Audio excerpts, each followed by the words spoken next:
Hello everyone and welcome to this FAO organized webinar enabling advisory services for climate smart agriculture.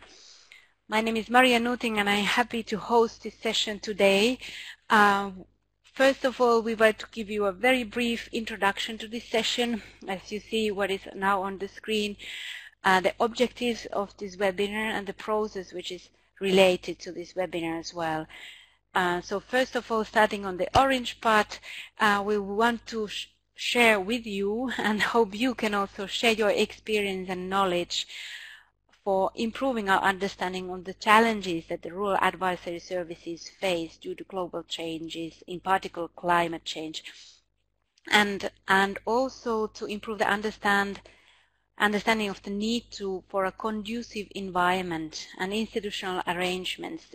For example, organization specialized for rural advisory services or collaboration between institutions, let's say for research and so on, to improve how we are addressing climate change and coping with it in the food systems. As a third objective, we have we want to collect some concrete examples and reference case studies from the participants, and many of you already 55 participants have indicated that you have some experience and insights of case studies how to improve the enabling environment for the rural advisory services.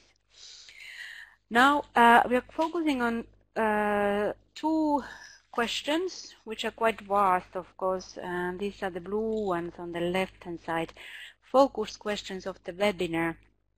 So what could be the key factors allowing the rural advisory services to support food system actors throughout the food chain?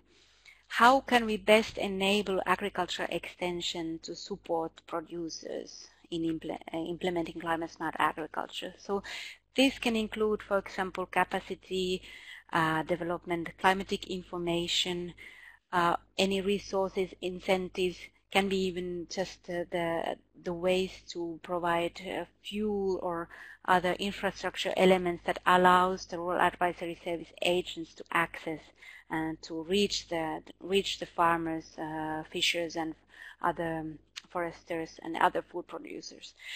Of course, the policy and legislation framework, we are talking about also institutions. And then the second question is, do you have a good example of actions that have helped rural advisory services to thrive and support the climate smart transformation?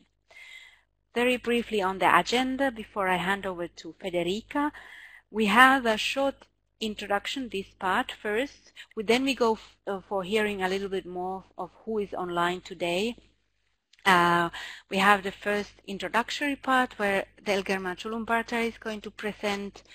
We look very quickly what is climate smart agriculture, and then we go to hear from our partner GFRAS, Rashid Sulaiman, about the perspectives from the part of the Rural Advisory Service agents and services as a whole on the challenges and the capacity development aspects.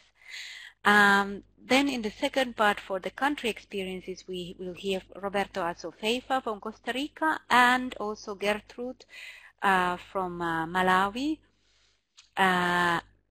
You'll have always a possibility to ask questions after one set of presentations and also share your experience. This is the fourth blue point, let's say, on the agenda.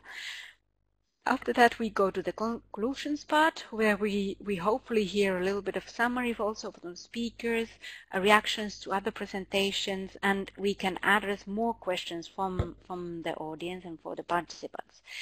Then we'll hear a little bit what is going to happen with the concrete examples and case studies that we've been collecting, and where else you can look for some more information, and what will happen with the recordings.